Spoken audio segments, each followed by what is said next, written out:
My pleasure tonight to introduce you to my father, our speaker, Dr. Edmund W. Gordon. And I actually have his bio here in front of me. And I'll read some of it, but I'll also put in some personal things, I guess. And I'm also waiting for my mother, who's here, too, who will be joining us in a few minutes. So Edmund W. Gordon is actually the John M. Musser Professor of Psychology Emeritus at Yale University and the John March Ho Professor Emeritus of Psychology and Education at Columbia Teachers College. He's also Director Emeritus of the Institute for Urban and Minority Education at Columbia Teachers College, which he was the founder of, and he's a Senior Research Scholar in Residence at SUNY Rockland Community College. He just finished 2 years serving as the chairperson of the Gordon Commission on the Future of Assessment Education at ETS. And he is the author of more than 200 articles, over 20 books. What else should I tell you? So, he has a distinguished career that has spanned scholarly life. He started out as a minister, then he was a clinical and counseling psychologist, a research scientist, author, editor, and professor. He has held appointments at several of the nation's leading universities, including Howard, Yeshiva, Columbia, City University of New York, Yale. He's been a visiting professor at City College and Harvard University. From 2000 to 2001, he was actually Vice President for Academic Affairs and Interim Dean of Faculty at Teachers College, Columbia University. He is also one of the founders and was the first research director of Head Start in the 1960s. He and my mother, Dr. Susan Gordon, founded a clinic in Harlem in the 50s. Called the Harriet Tubman Clinic for free health and mental health services. They also are the co-founders with my siblings and I of the CGIS Institute and the Charles White Gallery, which is out in Rockland County in Pomona, New York. He has been named one of America's most prolific and thoughtful scholars. He has received several honorary degrees, including one that he and my mother received from Mount Holyoke College. And he has been married to my mother for almost 68 years. And sorry she isn't here yet. I was trying to hold off on that one. And they claim their most important achievement to be myself and my 3 siblings. So I think I'll end it there. If you really want to know what else, I think I actually wrote the introduction to the first volume of his memoir, which is called Pedagogic Imagination. And so you can read the rest there. He is insisting that I can't tell him what to say tonight, so I gave him some guidelines. We'll see how far he follows them. But he, as you see, he really likes the Socratic method, and he wants people to dialogue. So I think this may be the only revolving mic, right? So we'll try to keep up when the time comes, but he does have some opening remarks to make. And I'm supposed to also announce next week's, on March 3rd, in L63 new building, we will have Peter Yarrow will be doing reflections on the 60s and a concert. And please help me welcome Dr. Edmund W. Gordon.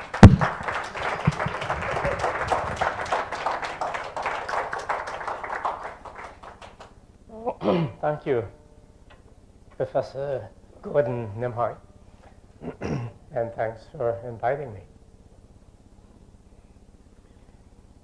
If you want to have a curriculum breather as long as mine, you have to live a long time. And I've been around a long time. I retired from Yale in 1991 and have managed to keep active since then. I guess my other quick piece of advice is that if you want to live a long time, try to keep busy. I seem to have made it for almost 93 years and have, please come in, and have not had much time that was wasted. My wife just appeared and I was hoping she'd come on in. So if you, oh, maybe she's coming this way. Let's see what else unimportant I can say until she gets here. I should tell you that I wish the room was set up a little differently so that I was in the middle.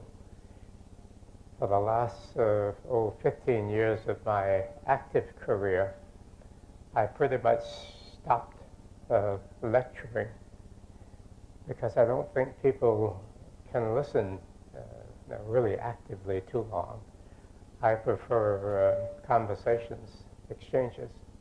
I've passed around a little sheet that is not enough for all of you to see, but it's pretty much going to includes most of the points I'm going to hit on. If you've also had a chance to read a paper that Professor Nemhard shared, this is Dr. Susan Gordon.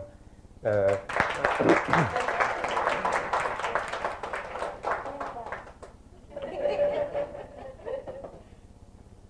lady who deserves a lot of credit for putting up with me for 68 years.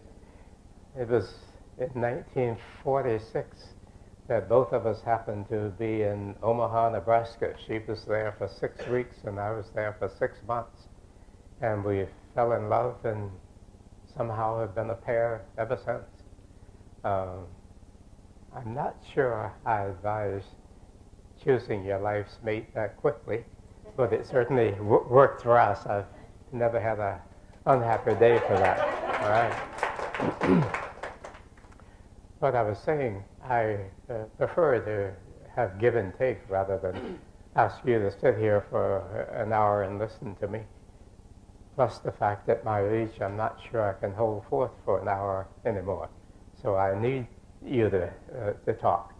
So if you look at that little sheet I turned around, I passed around, or if you read the essay that Professor Nemhard circulated, I'm willing to talk about any of the things that you see there and the few things that are not there.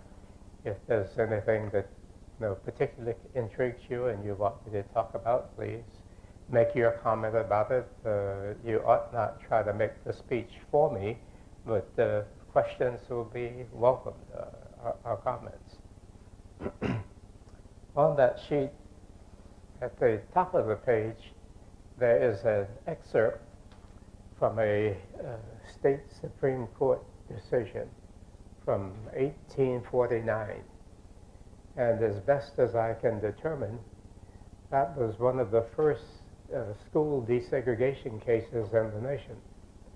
I spent most of my life thinking that the action in the 40s that led to the decision in 54 was really the kind of beginning of this struggle for access to quality education.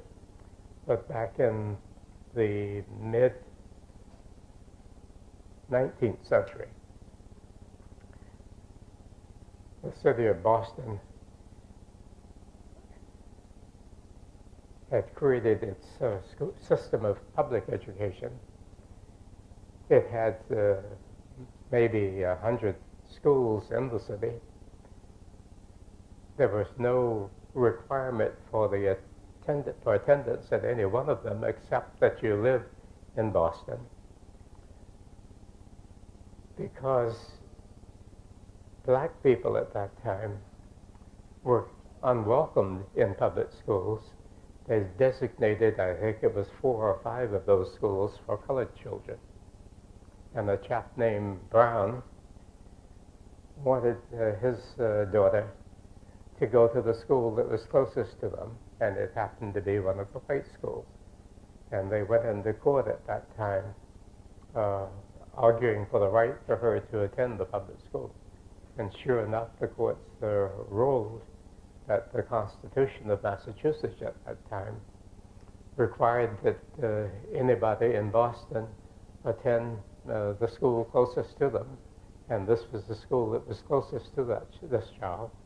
And interestingly enough, they ruled that there was nothing in the Constitution that gave the right of the state or the school system to refuse admission to public services to anybody who was a citizen of Massachusetts.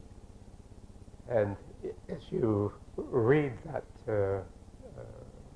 excerpt that I gave you from that court ruling, it could have been written in the 1950s or 60s, and for some parts of this country, it actually should be written and reinterpreted and promulgated even now, because despite the fact that in 1954, the Supreme Courts unanimously ruled that public schools could not be discriminatory in their admission of students.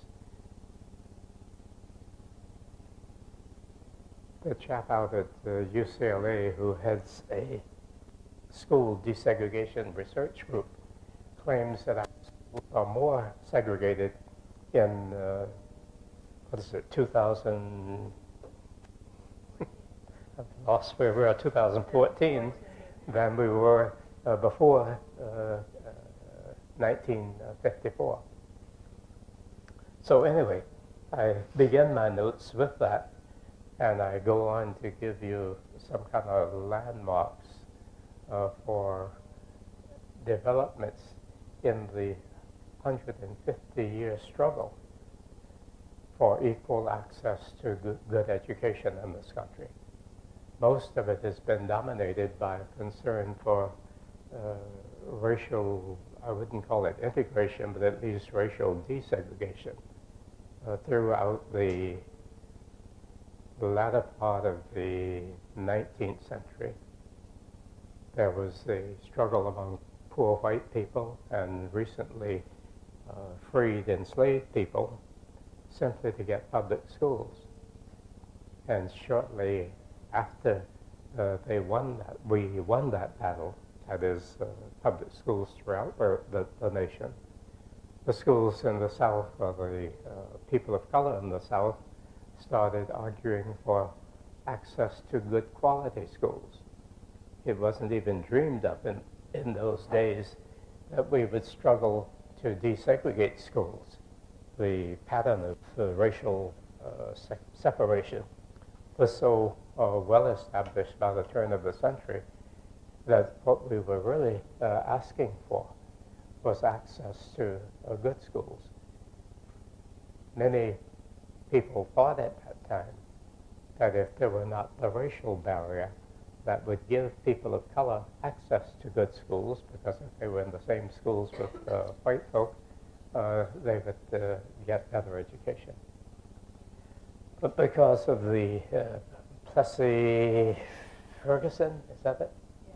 Decision, which instantiated for a while separate but equal as meeting the constitutional requirement for equal treatment. What we concentrated on was trying to make the black schools as good as the white schools. I remember in my childhood, there was a rash of activity down in North Carolina, just trying to bring the physical plants of public schools up to par, because the schools for black kids were very, very, very inferior to the schools for white kids. The next struggle was a struggle to equalize teachers' salaries, because I can remember in elementary school, the black teachers were paid about half as much as white teachers.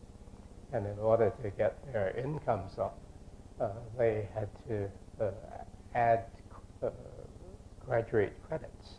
They had to add course credits, because from almost the beginning of public schools, teachers have been paid in part in relation to their preparation, their training. this became a kind of sore point because the white teachers at that time, who didn't have to be as well educated in order to earn a livable salary, didn't get all that extra education. When we finally won the struggle for the equalization of teachers' salaries, white teachers began to protest because the black teachers were making more than the white teachers. And that was because, by and large, the black teachers were better educated than the white teachers. And it wasn't just the earlier pattern of discrimination with respect to pay. It was also the nature of the society at that time. There were not many things black people could do that brought them livable wages in the labor force. And for black women, teaching was about the only thing that they could do, so that you have attracted to the teaching profession for black women a attraction that teaching did not hold for white women, because there were other opportunities open to white women. That pattern actually has continued, and even to this day, one could argue that you are likely to find attracted to education people of color who, I don't want to be derogatory with respect to white women who teach, because there are a lot of excellent white women who teach, but the opportunities for white women in the labor force are such that fewer of them turn to education by default proportionately than do black women who turn to education by default. So that segregation in the schools and discriminatory treatment not only influence the education of the students, it influenced the quality of career opportunities for the more privileged group. And in fact, it provided career opportunities for black people. As I was growing up in this period, if you could get a teaching job or a civil service job or a job on the Pullman car porters, you were propelled into the black middle class, because this is where where consistent job opportunities for people of color existed. There were broader opportunities for other people. But anyway, that was this, and I'm going to stop my rambling and let you focus my comments in a couple minutes. Through this period before, say, 1950, there were these struggles to somehow gain access to quality education for black people. And at that time, it was prior to the more recent migrations of Latino folk into this country, so that the struggle was primarily a black-white one. And it was against that background that Thurgood Marshall and Jim Nabrit and Bob Carter and a group of remarkable attorneys spent 10 years preparing for what it was eventually the Supreme Court decision of 1954 that ruled segregation in public schools illegal. Now, when I came to New York first time in 1950,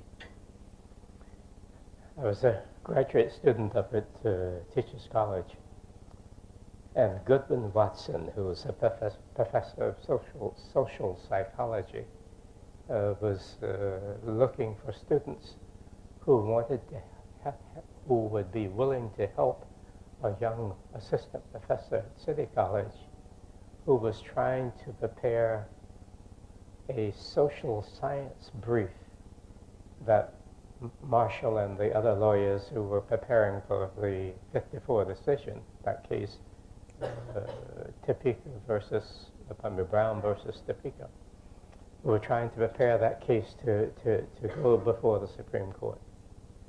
These lawyers had determined that the provisions of the Constitution that required that public services, that government had to provide equal opportunities for all citizens.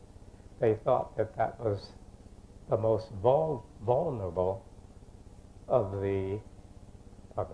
that constitutional provision was not most vulnerable, but it made the system most vulnerable for attack.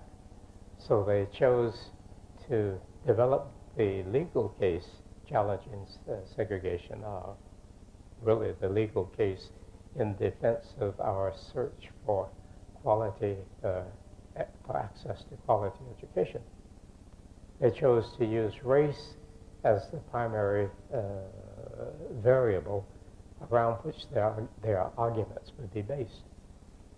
And when we met with Ken to talk about this brief he was trying to prepare, those of you who have a copy of my paper, there's a section that actually summarizes what they put in that brief.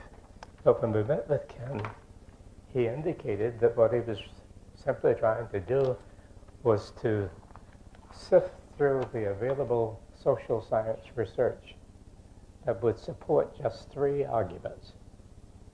One was that segregation in public schools was harmful to black kids.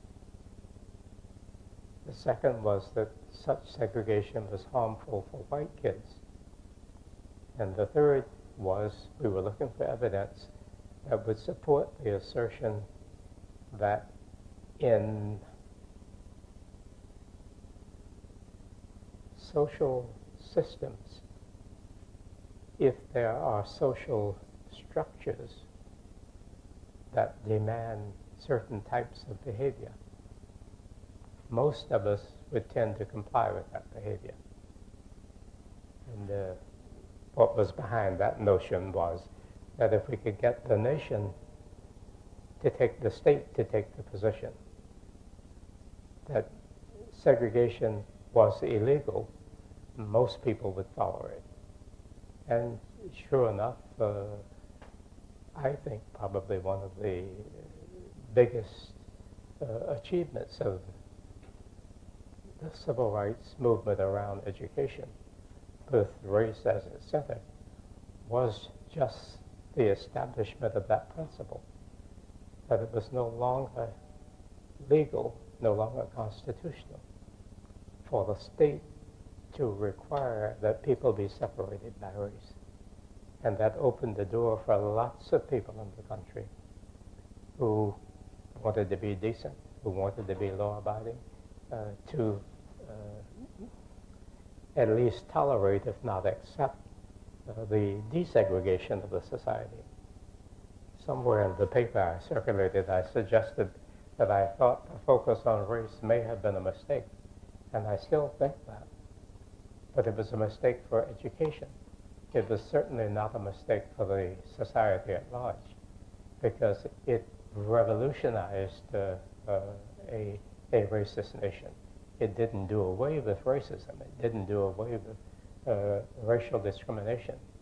But it did open the door to the nation for all of the people who kind of wanted to or were inclined to, or who might feel a little bit uncomfortable about breaking the law. It opened the door for all of us to begin to follow the law. I jumped ahead to 2 points I was dealing with. One was my participation in the generation of this brief that is referred to as the Clark brief, and incidentally has legal importance, not only for its contribution to that particular decision, but it was the first time in the history of the court that the court had cited in its decision conclusions that were based upon social science research. So those of us scholars of the social sciences were quite excited, pleased, because in addition to having won the battle on the issue before the court, we won a place, an acceptable place in the Supreme Court for the kind of research that we were doing. And Ken and the several scholars who prepared that brief were really quite astute, because the empirical evidence was really kind of wobbly, based largely on Ken and Mamie Clark's early research. They call it the doll study, where they were able to demonstrate that black kids tended to choose white dolls, and they to prefer white dolls, and they inferred from those findings that that was a reflection of a damaged self-identity, denying self to embrace actually the opposition. There were a few other little studies of that sort, but none of them met what is now thought of as the gold standard for research. Controlled, randomly selected comparisons.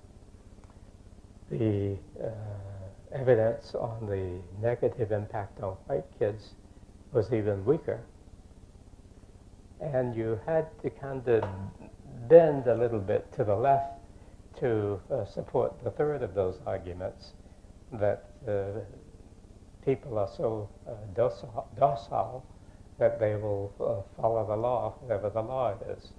And certainly if we had the benefit of the data available since the decision on desegregation, we see that while a lot of us have taken advantage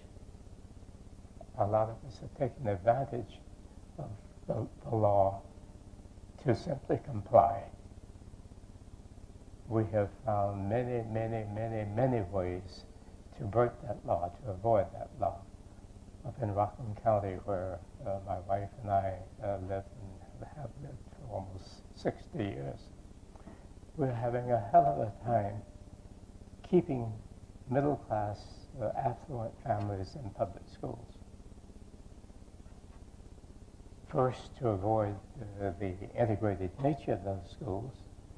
Second, the claim that those schools are inferior to many of the private schools.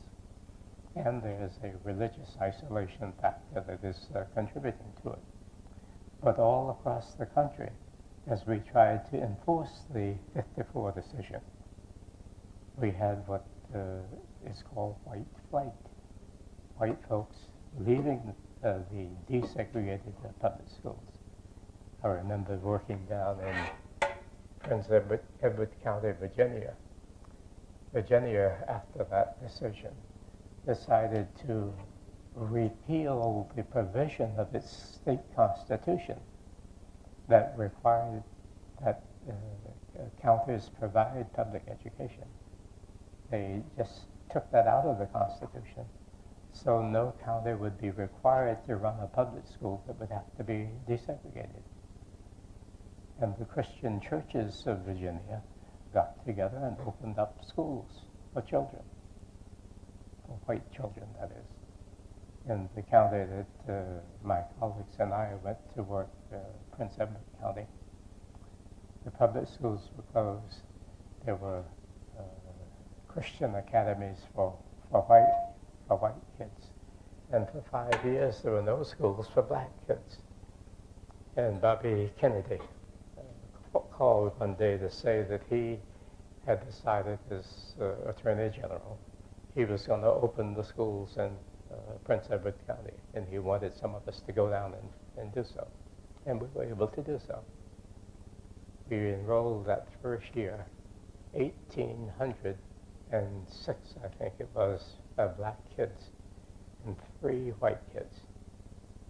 And the 2 families that gave us those 3 white kids were chased out of town. So that even though the law was there, our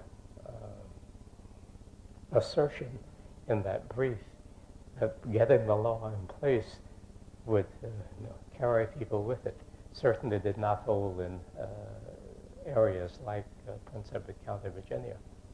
But to offset the weakness of the research, what Ken came up with was the idea that he would get some of the most respected social scientists in the nation to sign the petition, indicating that they recognize the ambiguities, the weaknesses of the empirical research, but they, as scientists, believe those 3 assertions. And sure enough,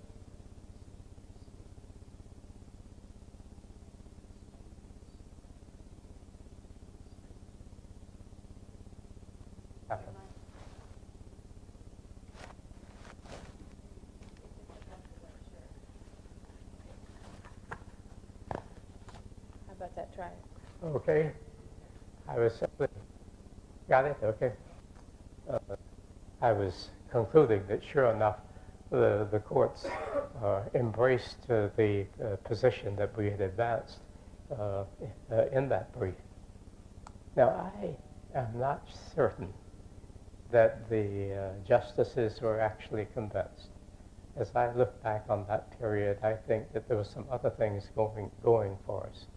If you remember, the United Nations was still a fledgling institution, and the United States was trying to assert its leadership. And some of us think that it was embarrassing to this country. It would have been embarrassing to this country for its highest court to have ruled in the opposite. And this mixture of very interesting judges, most of whom were not as liberal as Earl Warren, the Chief Justice.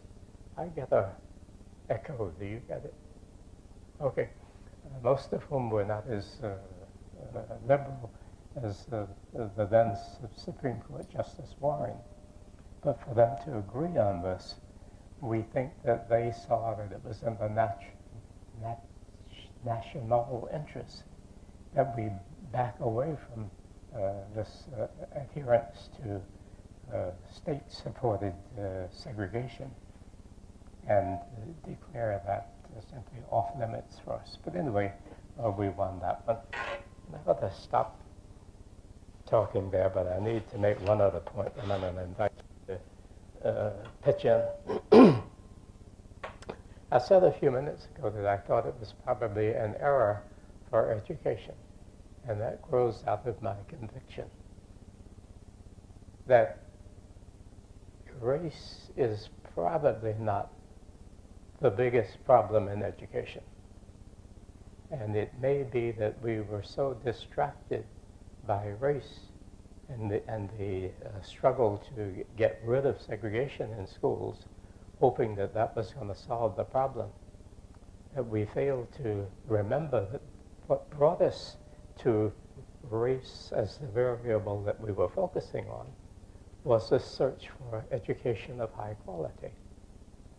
So we gave very little attention to the relationship between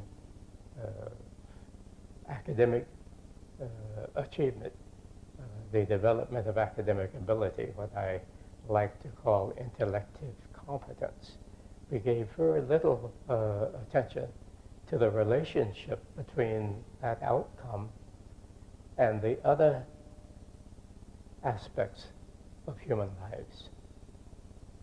We had, even in 1950, and we certainly have by 2000, just overwhelming evidence that if you want to know what's going to best predict academic achievement, check the family incomes of the kids who are being educated. As family income goes up, academic achievement goes up. As family income goes down, academic achievement goes down. But somehow not been willing to tackle that. And we discovered that it's not just money. A French political philosopher, Bourdieu, talks about education in relevant forms of capital, health, nutrition, other human beings, social networks. He's got a notion that I like. He calls it polity, a sense that I belong.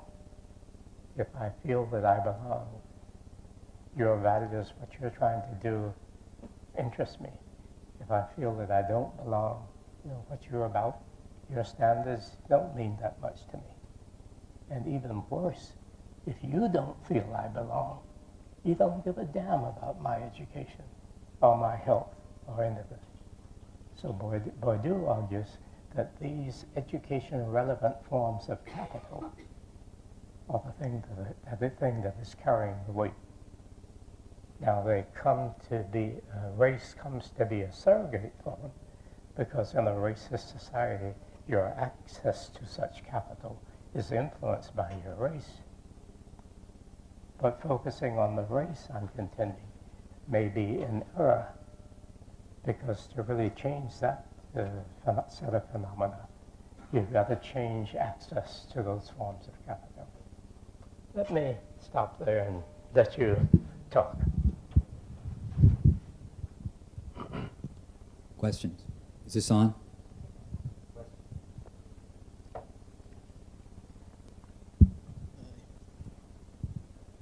Just a short question. Are you suggesting that Brown... For some reason, your mic isn't working any better than mine. Hello? Yeah, that's better. Hello, sir. Are you suggesting that Brown didn't do it? Are you suggesting Brown didn't do anything at all, or just didn't do enough? Are you suggesting Brown didn't do anything at all, or just No, not that at all. Hi, Brown. You have to go back there, because there you are speaking. Oh, thank you. Feedback. Technology. No, I'm not much of a religious person, but I thank the universe for Brown. That was a major decision, but I think it did more for the society. It did more for the nature of our nation than it did for education, because it spoke to the racial separation issue. And I don't think racial separation is the problem for education in our society. The problems lie in the way in which we deliver education and in the narrowness with which we interpret education. When I moved, and my wife and I moved out to Rockland County, it was in 1954. There are a lot of folk from the Lower East Side who moved out to the county about the same time. And I don't think many of you are here old enough to know what the Lower East Side was like from, right. That was a working class area. And when we moved out there, our neighbors used to come to town to go to Radio City. They read the daily news. They were lower class people. But they had accumulated enough money to move to the suburbs, so they began to think of themselves as middle class people. And over time they began to read the New York Times. They'd come into the city to go to the show, but it was no longer Radio City. They were going to the theater, or to the opera, or to a concert. Having the resources and the growing awareness of the cultural load that goes with being middle class, they lived different lives. And their kids, and Susan's and my kids, went to the Ivy League schools, the major state universities. They are acting like affluent people in this country do. And that was within a single generation. looking at the second, and I guess the youngest now would be third generation, that's continuing. So that the thing that I'm arguing is that the Brown decision didn't do anything for that relationship between access to the education forms of capital, although it did do something to change the nature of racial separation in society. And it even changed that more radically outside of school than inside of school. We have resegregated our kids in school, but we have desegregated the society in broader domains.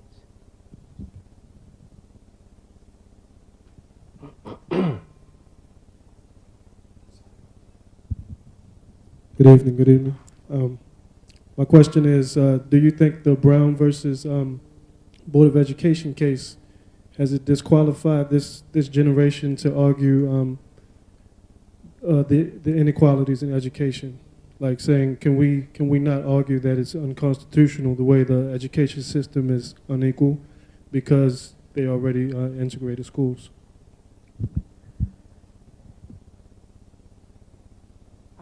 I'm not well versed enough in the law to know all of the things that the Constitution provides. We have been trying for about 40 years now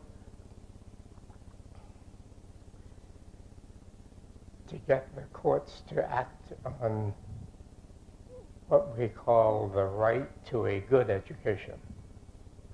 The closest we've come to winning that is that case that Mike Rebel brought here in New York State, in which he was able to demonstrate that the city of New York and the state of New York were underfunding education for Black and Latino and poor kids in New York City. But the state has found ways not to follow that court decision. I think we won something like $4 billion. And we are back in court now. It looks like we are in line to have the court award us something like $7 billion. But the tension now is between the decision from the court and the authority of the legislature to control the budget. If it goes to the current U.S. Supreme Court, it's so stacked with conservatives, I doubt that we will win it.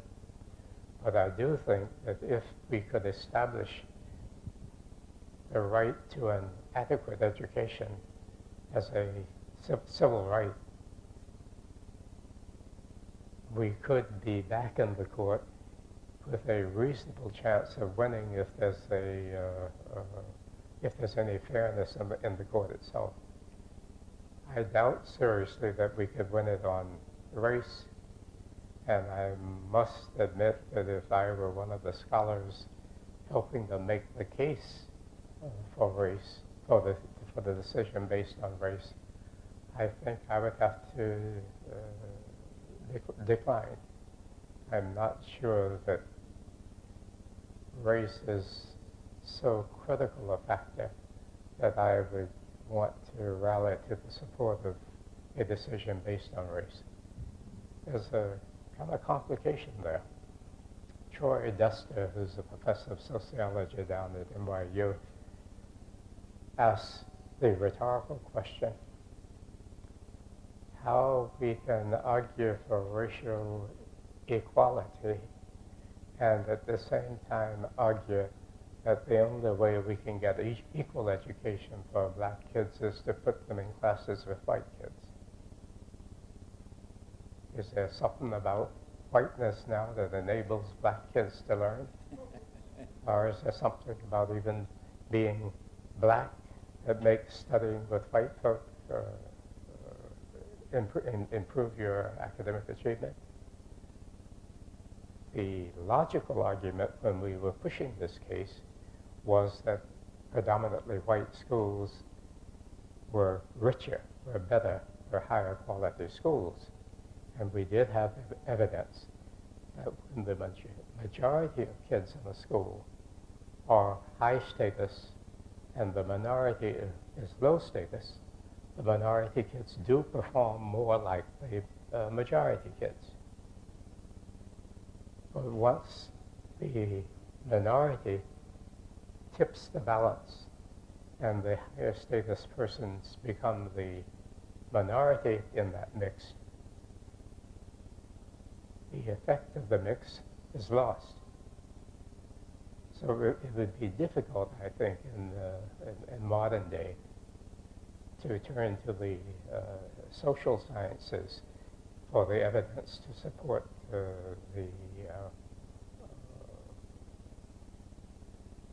removal of racial distinctions as a vehicle for improving education.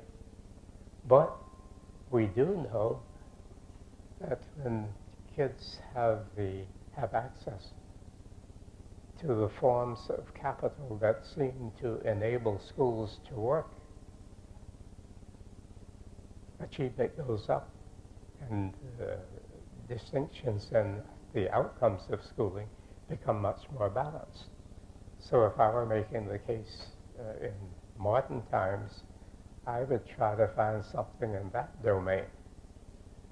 However, we are a capitalist nation, and the folk who defend capitalism are smart enough to know that that would require the redistribution of wealth. And we are not a society that's ready for that debate right now. Or, I shouldn't say that. The people who control this society are not ready for that debate, because the masses of people are beginning to recognize that if we don't do something about the redistribution of wealth, we are going to crash as a society. Yes, sir. Oh, I was just going to say not to come forward. Oh, sorry. Oh, yes, please. Good evening. My name is Henry Delgado. My question was in regards to, as you were speaking about right to education and income equality compared to, those who aren't disenfranchised, essentially. How much you think, or do you think it's a better argument if we can bring to the courts the elimination of school zoning? Because school zoning seems to be a way of segregating that educational capital, as you were speaking of. Do you think that would be a better form of arguing or a better approach to taking to the courts opposed to using race? Maybe school zoning, keeping kids in their school districts where they're failing throughout, as the pedigree of failure. Maybe if they got eliminated the school zoning, that would help with the educational equality. I think anything that democratizes the society, including schools, is on the positive side. But I don't think changing the zoning patterns of schools will do it, because in this century, in the 21st century, I think our society, at least the folk who can afford it, have pretty much given up on public schools.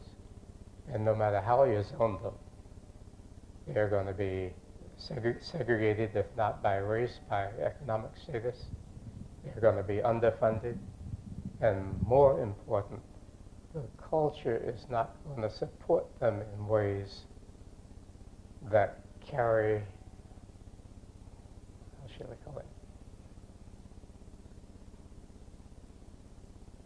an aspect of education that we have given insufficient attention to is the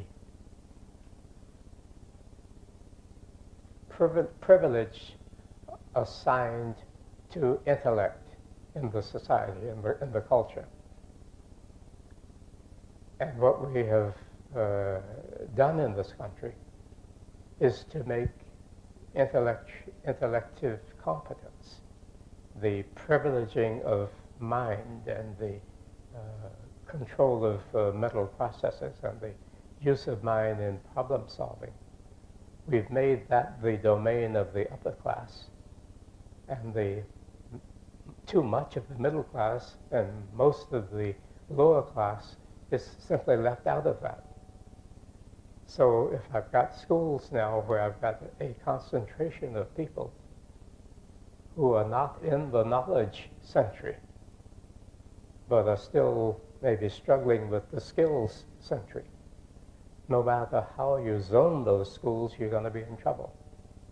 So what we've got to do is to first broaden the notion of education from schooling to life, to the things that help to make me an adequate and intellectually and socially competent person. And all of that doesn't happen in school. And if I can make it so much a part of the culture that it is harder for you to pick up your kids and run to a private place to have them educated, because it is ingrained in the politics. It's ingrained in the media. Some years ago, I was asked to do a study down in Montgomery County, Maryland, a rather affluent suburb of Washington, D.C. And they were troubled because in that community, even though money didn't seem to be a problem,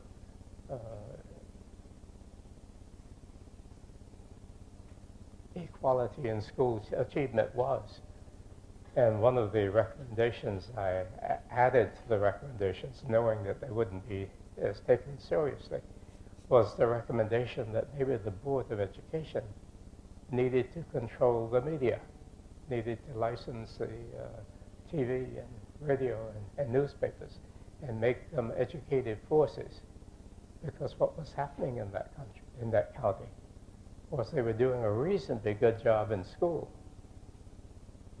But in that affluent county, kids were learning so much other stuff outside of school that the kids who usually get left out, the domestic workers in Montgomery County, simply weren't doing well in school because they weren't getting the benefit of the richness of the culture in the community that they lived, which I believe is as important a part of the education as our schooling, as our schools.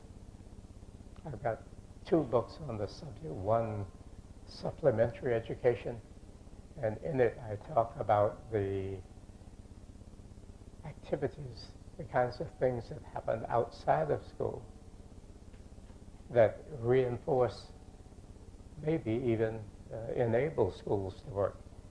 In one of the group meetings we had around it, a rather wise woman stood up to ask a question, and she was really giving me advice. And she said, you know, Professor Gordon, I think you got it wrong. Schools are supplementary to what you're talking about. Schools supplement the richness of the lives that some of us live, and they try to help with the paucity of the lives that many other people live. So zoning wouldn't solve the problem. More.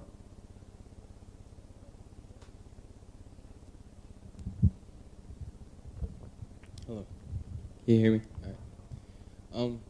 I wanted to ask if you agree that, given all points made thus far, that we're a society that isn't ready to redistribute the wealth, that we're a society that is more segregated now than we were then, yet still given the provisions made by the Constitution and these cases throughout the course of history, that perhaps we can or should recommend the same way that we standardize the test or the actual curriculum of the education, we standardize the quality and, I don't want to say luxuries, but amenities that come with the education, i.e. I've went to school in Brooklyn as well as in the suburbs. And in the suburbs, I had an Olympic-sized pool.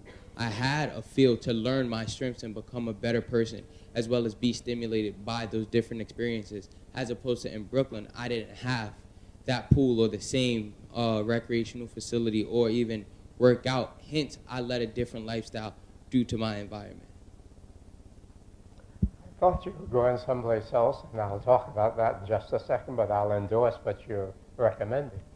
What you're saying is that if we standardize the inputs that are available to kids, would I endorse that? Absolutely. My friend Jeff Canada up at the Harlem Children's Zone, who's just announced that he's stepping up and doing something else for them. But Jeff believes that he and the Harlem Children's Zone ought to provide poor kids the same kinds of services that rich kids have. And I fully endorse that. He and I part company on one point. He feels it is his obligation to ensure that it happens. He's got a movie that is called Waiting for Superman, and he's kind of disparaging Superman. But I think Jeff is trying to be Superman for his kids. And I think that what he ought to be doing is helping those kids' parents and other interested adults in that community to organize themselves to demand and create those kinds of resources of their own, and not wait for Jeff and other people like Jeff to simply give them. But whether they should have them or not, absolutely. However, I thought that you were going to talk about a move that is afoot to have the United States follow some of the Scandinavian countries and begin to guarantee to every family the income that they need to live an adequate life. Now that is redistributing the wealth, but the chap who wrote the book I recently heard of and haven't read calls our attention to the fact that this isn't alien to the United States. That in Alaska, which has a rather ample income coming from oil, has a provision in its constitution that every citizen of the state of Alaska gets a check each year or month. I don't know how they distribute it. Right now, it's much too small. It's probably less than $1,800 a year. But the state is paying to its citizens money that comes from the wealth that is produced by that state. Now, if we stop letting private corporations hold on. The capitalism. I just said capitalism. Okay. This is my assistant here, and when she speaks, I think she's cueing me to do something. And she was just reflecting what I was saying. If we in the United States were to capture just a portion of the surplus wealth that is produced by our corporations, and particularly that is produced offshore, that is away from the country, that is not even subject to our tax code, instead of distributing that money to us stockholders and paying such enormous loot to the mismanagers of those corporations, we could distribute that among the people. Now, I'm not sure that just distributing money is going to solve the problem, because if we take the cultural piece I was just speaking to the brother back here about, we would have to have our people grow in their capacity to do what my neighbors up in Rockland County did, to recognize that their conditions of life had changed. That meant that their cultural forms could change if they wanted to move into this new world. And if you notice, my voice is running out, so I wish you would do more of the talking. I'll be brief. Oh, you may be longer. Could you share your thoughts about? Could you share your thoughts about how communities of color can associate a positive relationship with academic achievement, as opposed to us thinking about doing well in school being white? Invited to a meeting out at UCLA, and it's on electronic games. You know, we scholars call them epistemic games. It means the games that you learn from. I thought of that as you raised your question because that would be one of the easiest, easiest avenues for us. We are lucky that there is money to be made in these games because it means that some of the brightest people in the country are now working on them and producing them. I think the current industry is commanding something like 10 to 12 trillion billion. I can no longer deal with those numbers. Anyway, a tremendous amount of money is going there. If you have young kids, most of you know that there are very, very few of them that are not hooked on these games. But in this conference I'm going to at the Center on Education and Testing, what they're trying to do is how the prevalence of those technological interventions and their use can be turned to educative purposes. And if we can take advantage of a device like that to make problem solving, to make analysis, to make synthesis, to make the generation of relationships between things fun. Even before the people were convinced that something had happened to them, something would be happening to them, because the cognitive psychologists tell us that as we engage in these kinds of activities, the mind actually changes. The capacities of mind change. Now, if we could tie that somehow with some more direct cultural interventions, and cultural doesn't quite catch it because I'm thinking about the substance that you're going to use your brain to think about.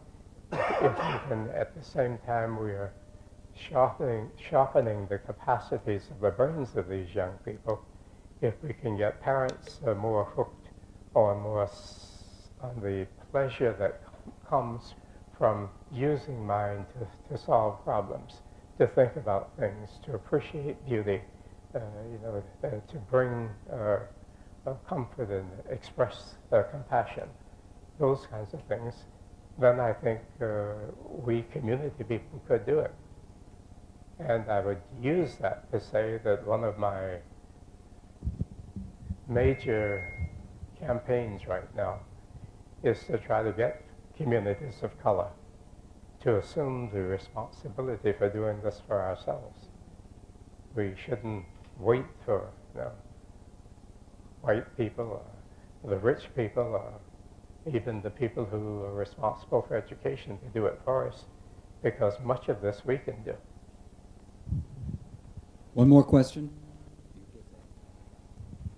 I just had a question about, we said about your neighbors that in Rockland that were able to go into this new culture that you were talking, and it just resonated problematic to me because do you find that there's a possibility for this new middle class or high culture to change to include things from our culture? Because you're saying not obviously the Radio City Hall, going to the opera, that's fine, but is there a place for some of our things that we hold very dear for us to join into this culture? Because I just...